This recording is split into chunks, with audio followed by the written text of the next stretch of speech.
ಆ, ನಮಸ್ಕಾರ ಸ್ನೇಹಿತರೆ. ಇವತ್ತು ನಾವು ಕರ್ನಾಟಕ ಸರ್ಕಾರದ ಸಮಾಜ ಕಲ್ಯಾಣ ಇಲಾಖೆ ವತಿಯಿಂದ ಒಂದು SC/ST ದೌರ್ಜನ್ಯ ತಡೆ ಕಾಯ್ದೆ ಬಗ್ಗೆ ಜಾಗೃತಿ ಕಾರ್ಯಕ್ರಮ, ಜೊತೆಗೆ SC/ST ಸಮುದಾಯದ ಜನರ ಸಲುವಾಗಿ ರಾಜ್ಯ ಸರ್ಕಾರ ಮತ್ತು ಕೇಂದ್ರ ಸರ್ಕಾರ ಹಮ್ಮಿಕೊಂಡಿರ್ತಕ್ಕಂಥ ಯೋಜನೆಗಳ ಬಗ್ಗೆ ಒಂದು ಅರಿವು ಮೂಡಿಸ್ತಕ್ಕಂಥ ಒಂದು ವಿಚಾರಗೋಷ್ಠಿ, ಕಾರ್ಯಾಗಾರ, ಜೊತೆಗೆ ಒಂದು ಸಾಂಸ್ಕೃತಿಕ ಕಾರ್ಯಕ್ರಮ, ಒಂದು ನಾಟಕ ಪ್ರದರ್ಶನವನ್ನು ಕೂಡ ಮಾಡ್ತಾಯಿದ್ದೇವೆ. ಅದಕ್ಕೆ ಸಂಬಂಧಪಟ್ಟ ಹಾಗೆ ಈ ಕೆಲವೊಂದು ಕಲಬುರಗಿ ನಗರದಲ್ಲಿ ಒಂದು ಕಾರ್ಯಕ್ರಮವನ್ನು ಜಿಲ್ಲಾ ಮಟ್ಟದಲ್ಲಿ ಏರ್ಪಾಡು ಮಾಡಿದ್ದೇವೆ. ಸಮಾಜ ಕಲ್ಯಾಣ ಇಲಾಖೆ ಅದಕ್ಕೆ ಸಹಾಯವನ್ನು ಮಾಡ್ತಾಯಿದೆ. ಅದಕ್ಕೆ ಸಂಬಂಧಪಟ್ಟ ಹಾಗೆ ಕೆಲವೊಂದು ಯೋಜನೆಗಳನ್ನು ಇವತ್ತು ನಾನು ಹೇಳ್ತಾ ಹೋಗ್ತೇನೆ. ಈಗ SC/ST ಬಡವರ ಸಲುವಾಗಿ ಯೋಜನೆಗಳು ಸರ್ಕಾರ ಮಾಡಿದೆ. SC/ST ಅಂದರೆ ಈಗ ನಾವು ಸಾಮಾನ್ಯವಾಗಿ ಒಂದು ಯೋಜನೆ ಮಾಡಿದಾಗ ಅದಕ್ಕೆ ಸಾಮಾನ್ಯ ಅಂತ ಒಂದು ವರ್ಗ ಇರ್ತದೆ. ಅದಕ್ಕೆ ಯಾವ ಸಾಮಾನ್ಯ ವರ್ಗ, ಹಿಂದುಳಿದ ವರ್ಗ, ಅಲ್ಪಸಂಖ್ಯಾತ ವರ್ಗ, ಜೊತೆಗೆ SC/ST ಪರಿಶಿಷ್ಟ ಜಾತಿ, ಪರಿಶಿಷ್ಟ ಪಂಗಡ, ಈ ಥರ ಒಂದು ಮೀಸಲಾತಿ ಈ ಅನುದಾನದಲ್ಲಿ ಇಷ್ಟಿಷ್ಟು ಅನುದಾನವನ್ನು ಇಂಥವ್ರಿಗೆ ಕೊಡಬೇಕು ಅಂತ ಇರ್ತದೆ. ಅದು ಹಲವಾರು ಯೋಜನೆಗಳು ಇವೆ. ಈಗ ನಾವು ರಾಜ್ಯ ಸರ್ಕಾರದ ಯೋಜನೆಗಳನ್ನು ಚರ್ಚೆ ಮಾಡ್ತಾ ಹೋಗೋಣ.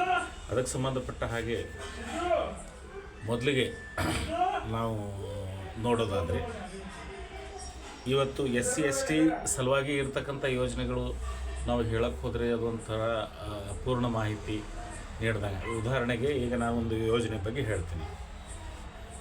ಮಾಂಗಲ್ಯ ಭಾಗ್ಯ ಅಂದರೆ, ಈಗ ಮೊದಲಿಗೆ ನಾವು ಮಹಿಳಾ ಮತ್ತು ಮಕ್ಕಳ ಕಲ್ಯಾಣ ಇಲಾಖೆಯ ಚಾಲ್ತಿಯಲ್ಲಿರ್ತಕ್ಕಂಥ ಯೋಜನೆ ಅನುದಾನ ಇವತ್ತು ನಾವು ಅಪ್ಲೈ ಮಾಡಿದರೆ ನಮಗೆ ಸಿಗ್ತಕ್ಕಂಥ ಯೋಜನೆಗಳು, ಅದರ ಬಗ್ಗೆ ಚರ್ಚೆ ಮಾಡ್ತಾ ಹೋಗೋಣ. ಆ ವಿಚಾರದಲ್ಲಿ ನಾವು ನೋಡೋದಾದರೆ, ಈಗ ಮಾಂಗಲ್ಯ ಭಾಗ್ಯ ಯೋಜನೆ ಅಂತ ಇದೆ, ಒಂದು ಈಗ ಚಾಲ್ತಿಯಲ್ಲಿದೆ. ಅದು ಸಪ್ತಪದಿ ಯೋಜನೆ ಅಂತೇಳಿ ಹಿಂದೆ ಇತ್ತು. ಅದರದ್ದು ಬದಲಿಗೆ ಹೆಸರು ಬದಲಾವಣೆ ಮಾಡಿಕೊಂಡು, ಸ್ವಲ್ಪ ಉದ್ದೇಶ ಕೂಡ ಬದಲಾವಣೆ ಮಾಡಿಕೊಂಡು ಬಂದಿರತಕ್ಕಂಥ ಯೋಜನೆ. ಇದು ಸರ್ಕಾರದ ಸಾಮೂಹಿಕ ವಿವಾಹ ಯೋಜನೆ 2020ರಲ್ಲಿ ಪ್ರಾರಂಭ ಆಗಿರ್ತಕ್ಕಂಥದ್ದು. ಈ ಯೋಜನೆಗೆ ಸಪ್ತಪದಿ ವಿವಾಹ ಯೋಜನೆ, ಇದನ್ನು ನಾವು ಹೇಳಬೇಕಾದ್ರೆ SC/ST ಸಮುದಾಯದ ಜನರಿಗೆ ಇದರಲ್ಲಿ ಸವಲತ್ತು ಇದೆ ಅಂತ ನಾವು ಹೇಳಕ್ಕೆ ಹೋದರೆ, ಈಗ ಇನ್ನೊಂದು 2 ಶಬ್ದ ಹೇಳಿಬಿಟ್ರೆ ಸಾಮಾನ್ಯ ಮತ್ತು ಹಿಂದುಳಿದನೂ ಕೂಡ ಇದರಲ್ಲಿ ಬಂದುಬಿಡ್ತಾರೆ.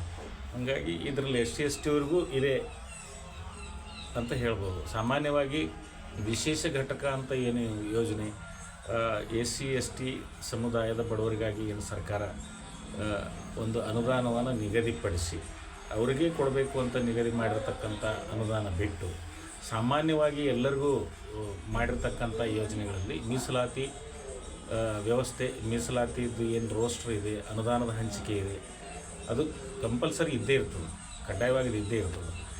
ಆವಾಗ SC/ST ಜನರಿಗೆ ಮೀಸಲಾಗಿರ್ತಕ್ಕಂಥದ್ದು ವಿಶೇಷ ಘಟಕ, SC/STP ಯೋಜನೆ ಇಂಥವೇನಿದೆ ಅದು ಫಿಕ್ಸ್ ಆಯಾ ಸಮುದಾಯದವರಿಗೆ ಕೊಡ್ತಾರೆ. ಅದು ಆದರೆ ಸಾಮಾನ್ಯವಾಗಿ ಮಾಡಿರ್ತಕ್ಕಂಥ ಯೋಜನೆಗಳಲ್ಲಿ ಕೂಡ SC/ST ಜನರಿಗೆ ಅವಕಾಶಗಳು ಇರ್ತವೆ. ಅದಕ್ಕಾಗಿ ನಾವು ಜನರಲಾಗಿ ಎಲ್ಲ ಇಲಾಖೆ, ಕರ್ನಾಟಕ ಸರ್ಕಾರದ 43 ಇಲಾಖೆಗಳು ಇವತ್ತು ಕೆಲಸ ಮಾಡ್ತಾಯಿವೆ. ಆ 43 ಇಲಾಖೆಗಳಲ್ಲಿರುವ ಚಾಲ್ತಿಯಲ್ಲಿರ್ತಕ್ಕಂಥ 256 ಯೋಜನೆಗಳಿವೆ ಇವತ್ತು. ಆ 256 ಯೋಜನೆಗಳನ್ನು ನಾವು ಪುಟ್ಟದಾಗಿ ಪರಿಚಯ ಮಾಡ್ಕೊತ, ಸಾಮಾನ್ಯರಿಗೆ ಏನಿದೆ ಒಂದು ಲೈನ್, ಒಂದು ಪದದಲ್ಲಿ, ಹಿಂದುಳಿದವ್ರಿಗೆ ಏನಿದೆ ಅದೊಂದು ಪದದಲ್ಲಿ, ಮೈನಾರಿಟಿಯವ್ರಿಗೆ ಏನಿದೆ ಅದೊಂದು ಪದದಲ್ಲಿ, ಸ್ವಲ್ಪ ವಿಸ್ತಾರವಾಗಿ SC/ST ಅವ್ರ ಬಗ್ಗೆ ನಾವು ಹೇಳ್ಕೊಂಡು ಹೋದರೆ ಆ ಯೋಜನೆ ಮಾಹಿತಿ ಸಮಗ್ರವಾಗಿ ಕೊಟ್ಟಂಗೆ ಆಗ್ತದೆ. ವಿಶೇಷವಾಗಿ ವಿಶೇಷ ಘಟಕ ಯೋಜನೆಯನ್ನು ಬಿಟ್ಟು ಸಾಮಾನ್ಯವಾಗಿ ಎಲ್ಲರಿಗಾಗಿ ಮಾಡಿರ್ತಕ್ಕಂಥ ಯೋಜನೆಯಲ್ಲಿ ಅನುದಾನದ ಮೀಸಲಾತಿ ಅನ್ವಯ ಏನಿದೆ ಇವತ್ತಿನ ನಿಯಮದ ಪ್ರಕಾರ ಅದು SC/ST ಅವ್ರಿಗೂ ಅದರಲ್ಲಿ ಆದ್ಯತೆ ಇದ್ದೇ ಇರ್ತದೆ. ಆ ಯೋಜನೆ ಹೆಸರು ಹೇಳಿ, ಅದರ ಉದ್ದೇಶ ಹೇಳಿ, ಈ ಸಾಮಾನ್ಯ, ಹಿಂದುಳಿದ ಮತ್ತು ಮೈನಾರಿಟಿ ಈ ಏನು ಇವ್ರನ್ನ ಅಂದ್ರೆ ಅಹಿಂದ ವರ್ಗ ಏನು ಇದೆ ಆ ವರ್ಗದ ಬಗ್ಗೆ ಸ್ವಲ್ಪ ಮಾಹಿತಿ ಕೊಟ್ಟು SC/STಗೆ ಬಂದುಬಿಡೋಣ. ನಾವು ಈ 5 ವರ್ಗವನ್ನು ಇಲ್ಲೇ ಬಿಟ್ಟು ಬರೀ SC/ST ಬಗ್ಗೆ ನಾವು ಹೇಳ್ತಾ ಹೋದರೆ ಬಹುಶಃ ಅದೊಂದೇನೋ ಪ್ಯಾಚ್ ಉಳ್ದಂಗೆ ಆಗ್ತದೆ. SC/STಗಾಗಿ ಮೀಸಲಾಗಿರ್ತಕ್ಕಂಥ ಪ್ಯೂರ್ 100% ಅಂದರೆ ವಿಶೇಷ ಘಟಕ SC/ST ಯೋಜನೆ, ಅದ್ರ ಬಗ್ಗೆ ನಾವು ಹೇಳೋದೇ ಬೇಡ. ಆ ಯೋಜನೆ ಉದ್ದೇಶ ಅದು ಯಾವ ಇವ್ರಿಗೆ ಬರ್ತದೆ ಅಂತ ನಾವು ಹೇಳಿಬಿಟ್ರೆ ಅದು ಪ್ಯೂರ್ SC/ST ಆಗ್ತದೆ. ಈ ಸಾಮಾನ್ಯ ಯೋಜನೆಯಲ್ಲಿ ಬರ್ತಕ್ಕಂಥ ಯೋಜನೆಗಳನ್ನ ಎಲ್ಲರಿಗೂ ಅನ್ವಯ ಆಗ್ತಾ ಇರೋದ್ರಿಂದ ಸ್ವಲ್ಪ ಈ ಅಹಿಂದದವ್ರ ಬಗ್ಗೆ ಹೇಳಿ ಆಮೇಲೆ SC/STಗೆ ನಾವು ಬಂದ್ಬಿಡೋಣ. ಈಗ ಮೊದಲಿಗೆ ಮಾಂಗಲ್ಯ ಭಾಗ್ಯ ಯೋಜನೆ, ಮಹಿಳಾ ಮತ್ತು ಮಕ್ಕಳ ಕಲ್ಯಾಣ ಇಲಾಖೆ. ಇದು ಒಂದು ಸರ್ಕಾರದ ಸಾಮೂಹಿಕ ವಿವಾಹ ಯೋಜನೆ 2020ರಲ್ಲಿ ಪ್ರಾರಂಭ ಆಯಿತು. ಇದು ಯಾಕಪ್ಪ ಅಂದರೆ ಈ ಬಡವರಿಗೆ ಮದುವೆ ಅಂತಕ್ಕಂಥದ್ದು ಒಂದು ದೊಡ್ಡ ಖರ್ಚಿನ ವಿಚಾರ, ಅನುಕೂಲಸ್ಥರಿಗೆ ಅಂತ ಬಂದರೆ ಅದಕ್ಕಾಗಿ ಈ ಬಡವರ ಸಲುವಾಗಿ ಸರ್ಕಾರ ಈ ಯೋಜನೆ ಅಂತಂದು ಈ ಯೋಜನೆಯಲ್ಲಿ ಏನಪ್ಪ ಅಂದರೆ ಬಡವರಿಗಾಗಿ ಮದುವೆಗಳನ್ನು ಏರ್ಪಾಡು ಮಾಡ್ತಕ್ಕಂಥದ್ದು, ಆಮೇಲೆ ಅದಕ್ಕೆ ಸಂಬಂಧಪಟ್ಟ ಖರ್ಚು ವೆಚ್ಚವನ್ನು ಸರ್ಕಾರವೇ ಭರಿಸ್ತಕ್ಕಂಥದ್ದು ಮತ್ತು ಅದಕ್ಕೆಲ್ಲ ವ್ಯವಸ್ಥೆಯನ್ನು ಸರ್ಕಾರವೇ ಮಾಡ್ತಕ್ಕಂಥದ್ದು ಈ ಯೋಜನೆ ಉದ್ದೇಶ. ಏನೇನಿದೆ ಇದರಲ್ಲಿ? ಇದು ರಾಜ್ಯ ಸರ್ಕಾರದ ಯೋಜನೆ. ಇದು ಸಂಬಂಧಪಟ್ಟದ್ದು ಏನಪ್ಪ ಅಂದರೆ ಧಾರ್ಮಿಕ ಮತ್ತು ದತ್ತಿ ಇಲಾಖೆ ಮತ್ತು ಕರ್ನಾಟಕ ಸರ್ಕಾರ ಜಂಟಿಯಾಗಿ ಇದು ನಡೆಸ್ಕೊಡ್ತಾ ಇದೆ. ಇದರದ್ದು ಪ್ರಮುಖ ಉದ್ದೇಶ ಏನಂದರೆ ಸಾಮೂಹಿಕ ವಿವಾಹ ಯೋಜನೆಯಲ್ಲಿ 100 ಸರ್ಕಾರಿ ದೇವಾಲಯಗಳು ಸಾಮೂಹಿಕ ವಿವಾಹಗಳನ್ನು ಆಯೋಜಿಸ್ತವೆ ಪ್ರತಿ ವರ್ಷ. ಅಲ್ಲಿ ವಿವಾಹಕ್ಕೆ ಬರ್ತಕ್ಕಂಥ ದಂಪತಿಗಳಿಗೆ 8 ಗ್ರಾಮ್ ಚಿನ್ನದ ತಾಳಿ, ಮಂಗಳಸೂತ್ರ ಸೇರಿದಂತೆ 55,000 ರೂಪಾಯಿ ಕೊಡಲಾಗ್ತದೆ ಈ ಯೋಜನೆಯಲ್ಲಿ.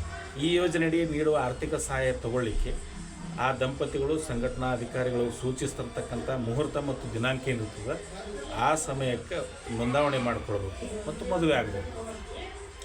ಈ ಯೋಜನೆಯಲ್ಲಿ ಪ್ರತಿ ವರ್ಷ ಸುಮಾರು 1,000 ಜೋಡಿಗಳ ವಿವಾಹವನ್ನು ಸರ್ಕಾರ ಮಾಡಲಿಕ್ಕೆ ಯೋಜನೆಯನ್ನು ಹಾಕ್ಕೊಂಡಿರ್ತಕ್ಕಂಥದ್ದು.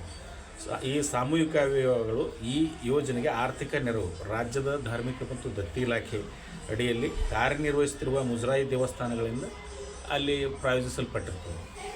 ಈ ಯೋಜನೆಯಡಿ ನೋಂದಾಯಿಸಿದ ದಂಪತಿಗಳು ಖಾಸಗಿ ಸಮಾರಂಭದಲ್ಲಿ ಮದುವೆ ಆಗುವಂತಿಲ್ಲ, ಅದು ಕಂಡೀಷನ್. ಪ್ರೈವೇಟಾಗಿ ಮದುವೆ ಆಗಂಗಿಲ್ಲ. ಅದು ಅಂದರೆ ಉದ್ದೇಶ ಬಡವರ ಸಲುವಾಗಿ ಇರಬೇಕು. ಇದರ ಪ್ರಮುಖ ಲಕ್ಷಣ 30 ದಿನಗಳ ಮುಂಚಿತವಾಗಿ ದೇವಾಲಯದಲ್ಲಿ ಮದುವೆ ಆಗಲಿಕ್ಕೆ ದಂಪತಿಗಳು ನೋಂದಾವಣೆ ಮಾಡಿಕೊಳ್ಳಬೇಕು ಮತ್ತು ದಂಪತಿಗಳ ಪಟ್ಟಿಯನ್ನು ಅಧಿಕೃತವಾಗಿ ಅಲ್ಲಿ ಹಚ್ತಾರೆ, ತಿಳಿಸ್ಕೊಡ್ತಾರೆ. ದೇವಾಲಯದ ಮೂಲಕ ದಂಪತಿಗೆ ಸುಮಾರು 40,000 ರೂಪಾಯಿ ಮೌಲ್ಯದ 8 ಗ್ರಾಮ್ ಚಿನ್ನದ ತಾಳಿ ನೀಡಲಾಗುವುದು.